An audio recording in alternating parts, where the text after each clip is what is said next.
Oke, kali ini kita akan telusuri perjalanan panjang kecerdasan buatan. Ini adalah sebuah revolusi teknologi yang butuh waktu 70 tahun loh, dari yang tadinya cuma ide teoretis, sampai jadi kekuatan yang membentuk dunia kita sekarang. Rasanya kan kayak tiba-tiba aja AI meledak di mana-mana ya. Tapi sebenarnya yang kita lihat sekarang itu cuma puncak dari gunung es. Di baliknya, ada cerita panjang selama 70 tahun yang semuanya dimulai dari satu pertanyaan yang kelihatannya sederhana banget. Yuk, kita balik lagi ke pertengahan abad ke-20. Waktu itu, para pemikir paling cemerlang di dunia mulai terobsesi dengan sebuah ide yang, wah, radikal banget. Apa kita bisa bikin mesin yang beneran bisa berpikir? Nah, ini dia pertanyaannya, yang dilontarkan oleh Alan Turing di tahun 1950. Dengernya simpel kan? Bisakah mesin berpikir? Tapi pertanyaan inilah yang jadi fondasi buat seluruh bidang kecerdasan buatan. Ini titik nolnya, awal dari segalanya. Dari pertanyaan Turing tadi, fondasinya mulai dibangun. Tahun 1956, lahirlah istilah artificial intelligence atau kecerdasan buatan. Terus, 10 tahun kemudian, muncul Eliza. Bayangin deh, chatbot pertama yang saking meyakinkannya, beberapa orang sampai beneran ngira lagi ngobrol sama manusia. Ini udah kayak teaser masa depan kan? Nah, setelah semangat di awal-awal itu, bidang AI ini masuk ke fase yang, agak naik turun. Harapan yang tadinya setinggi langit, akhirnya harus berhadapan sama kenyataan yang pahit. Coba dilihat ini. Namanya Shaky. Ini tuh puncak ambisi AI di zaman itu. Robot pertama yang beneran bisa melihat dan jalan-jalan sendiri di lingkungannya. Shaky ini kayak simbol optimisme yang luar biasa di era itu. Mimpi tentang mesin yang bisa paham dunia fisik kita. Tapi, setelah euforia Shaky, datanglah kenyataan yang menampar. Kemajuannya ternyata jauh lebih susah dari yang dibayangkan. Komputer zaman dulu kan belum sekuat sekarang. Akhirnya, inilah yang memicu apa yang kita sebut musim dingin AI, di mana dana penelitian kering dan minat publik pun hilang. Intinya apa sih? Ya ini, ada jurang besar antara janji dan kenyataan. Laporan Lighthill yang terkenal ini ngerangkumnya pas banget. Peneliti ngejanjiin terlalu banyak, tapi hasilnya terlalu sedikit. Ini pelajaran penting banget sih soal hype teknologi.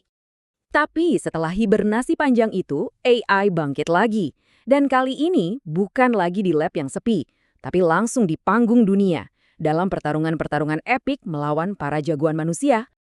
Dua momen ini benar-benar game changer.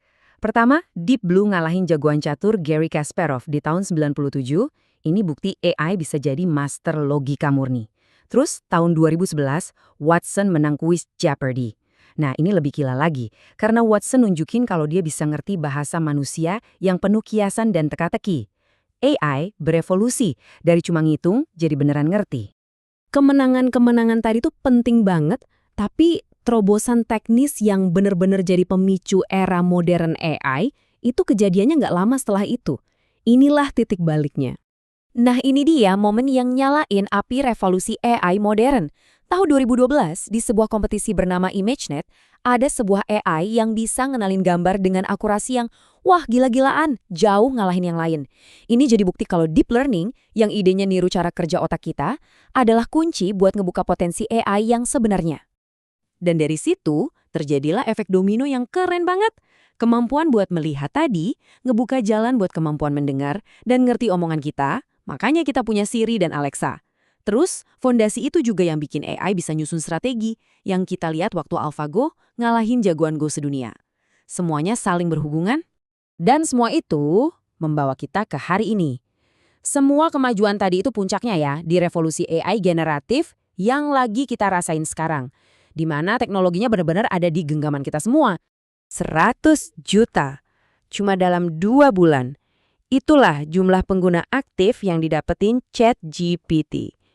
Buat sebuah teknologi, kecepatan adopsi kayak gini tuh bener-bener belum pernah ada sebelumnya. Gila kan?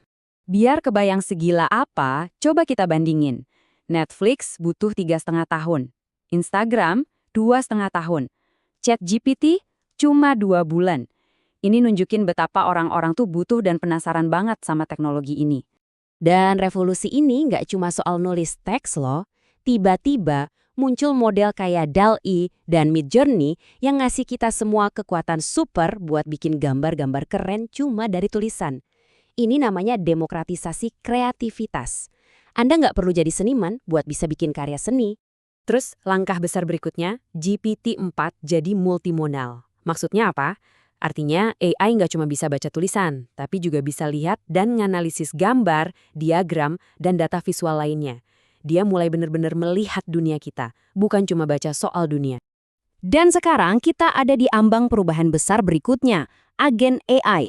Bayangin deh, ini bukan lagi soal kita yang nyuruh AI satu persatu, tapi AI yang bisa mikir, ngerencanain, dan ngejalanin serangkaian tugas sendiri buat nyampein tujuan kita. Mulai dari ngaturin jadwal liburan yang ribet sampai mengelola seluruh proyek kerjaan Anda. Jadi, perjalanan 70 tahun ini udah ngebawa kita dari sebuah pertanyaan di atas kertas jadi sebuah alat yang bisa ngejawab, berkreasi, dan sekarang mulai bertindak.